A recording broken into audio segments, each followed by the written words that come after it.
Good evening, visitors. Welcome to the Australian War Memorial's last post ceremony. My name is Gerard Pratt, and joining us today from the Royal Australian Air Force is Sergeant Carmen Canning. Tonight, we also acknowledge participants of the Navy's Indigenous Development Program. And as always, we welcome the veterans who have served, those that are still serving, and the families that love and support them. We acknowledge the members of RSL and Services Clubs Association, RSL Victoria and RSL Queensland, who are watching the broadcast of this ceremony across Australia.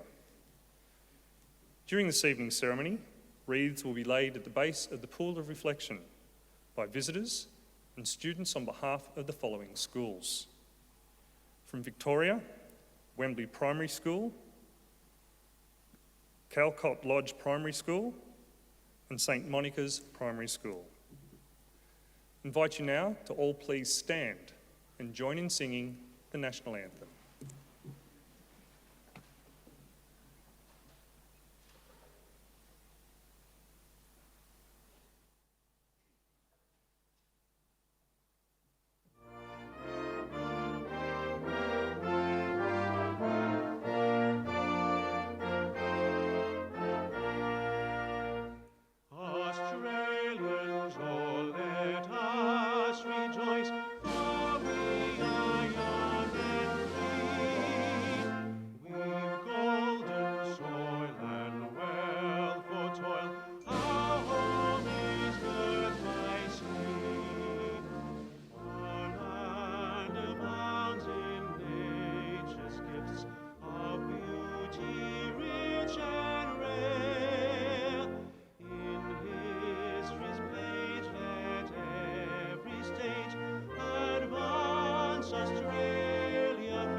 Students, please be seated.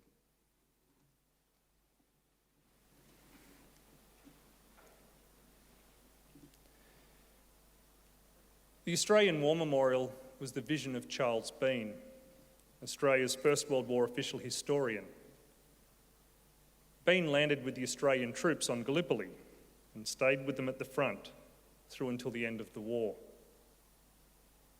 The idea of this national memorial and museum came to him at Pozières, France, in the depths of the bloody fighting of 1916. Bean's idea was that this would be a place where families and friends could mourn loved ones buried in faraway places. It would also be a place that could help all Australians understand what these men and women had endured and what they had done for us. Bean's vision, to which we remain true, is best expressed as inscribed in the entrance to the memorial's galleries.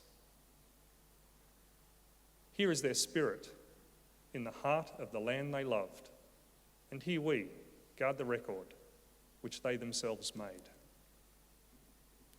Tonight, we will read the story behind just one of those on the Roll of Honour, which lists the names of more than 102,000 men and women who have given their lives for us in war and on operations for more than a century.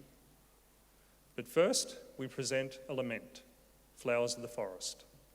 Wreaths or floral tributes will now be laid at the base of the Pool of Reflection.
Today we remember and pay tribute to Lieutenant Ronald Grahame Henderson.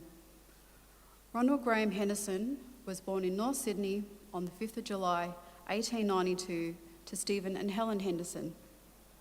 After attending Sydney Grammar School, he worked as a bank clerk at the Commonwealth Bank.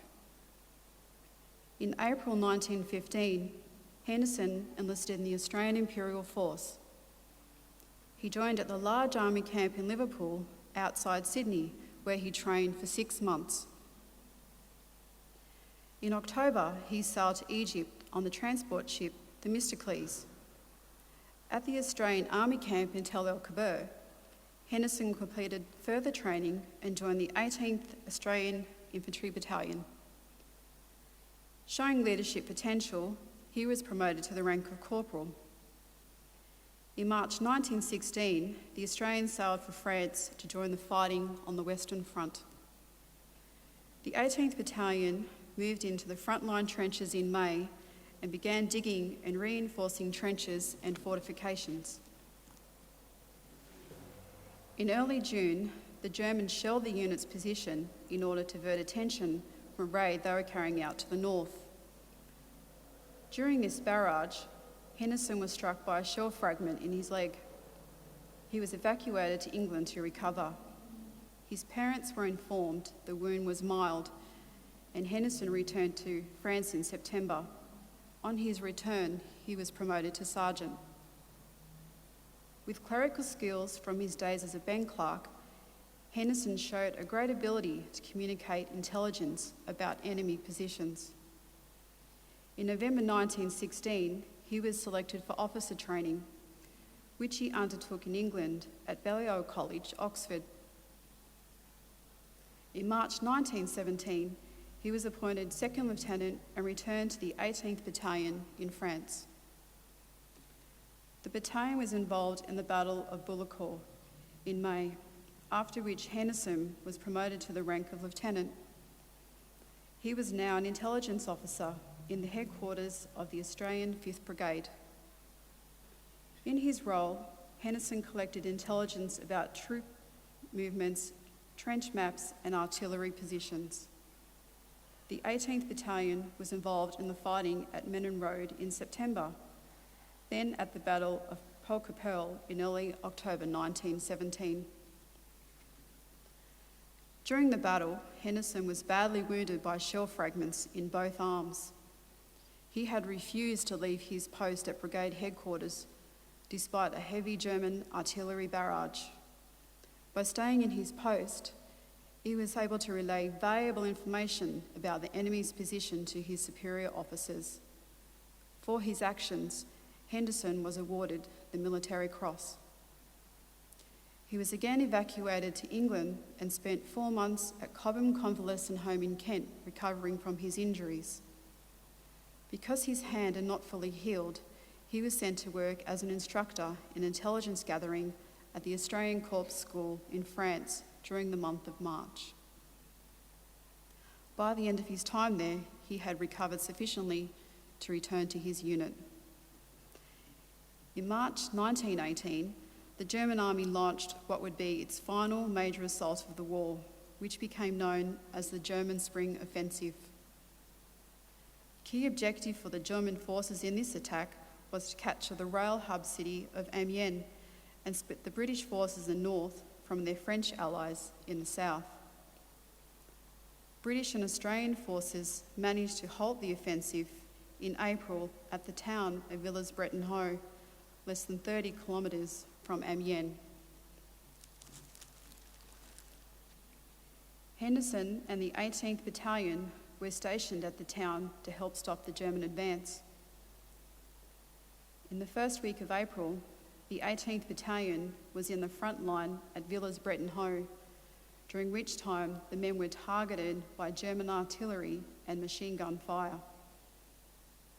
At the end of the week, the unit was relieved and the men moved to billets at the smaller village of Gentel, behind the front lines. The battalion's war diary noted that this village's civilian population had evacuated in the face of the fighting, so there was plenty of straw for the men to sleep on, and the men had their first decent sleep for over a week. At 6 a.m. the next morning, the 9th of April, 1918, the men were woken by a German artillery barrage falling on the village of Gentel. The unit rapidly moved to a nearby field and dug in, but Henderson was killed in the village by shell fire. He was 25 years old. Ronald Henderson is buried in Adelaide Military Cemetery at Villas Breton Hoe. His younger brother, Private Hugh Grahame Henderson of the 35th Battalion, had died of wounds only 5 days earlier. The graves of the two men lie next to each other. Lieutenant Ronald Grahame Henderson is listed on the Roll of Honour on my right among almost 62,000 Australians who died while serving in the First World War. His headstone is displayed today beside the pool of reflection. This is but one of the many stories of service and sacrifice told here at the Australian War Memorial. We now remember Lieutenant Ronald Grahame Henderson, who gave his life for us, for our freedoms, and in the hope of a better world.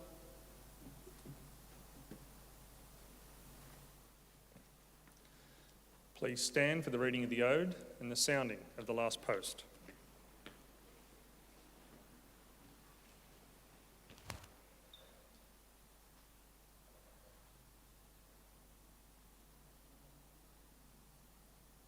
They shall grow not old, as we that are left grow old. Age shall not weary them, nor the years condemn. At the going down of the sun, and in the morning, we will remember them. We will remember them.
Lest we forget.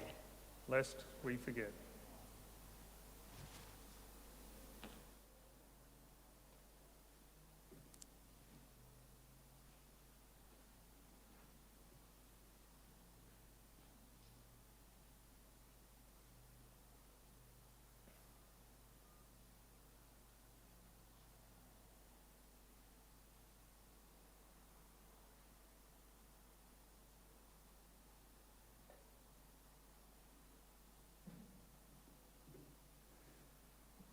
We leave you this evening with the words of the memorial's founder, Charles Bean.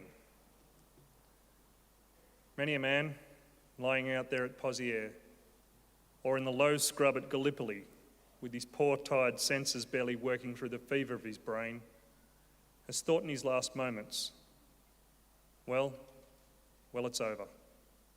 But in Australia, they will be proud of this.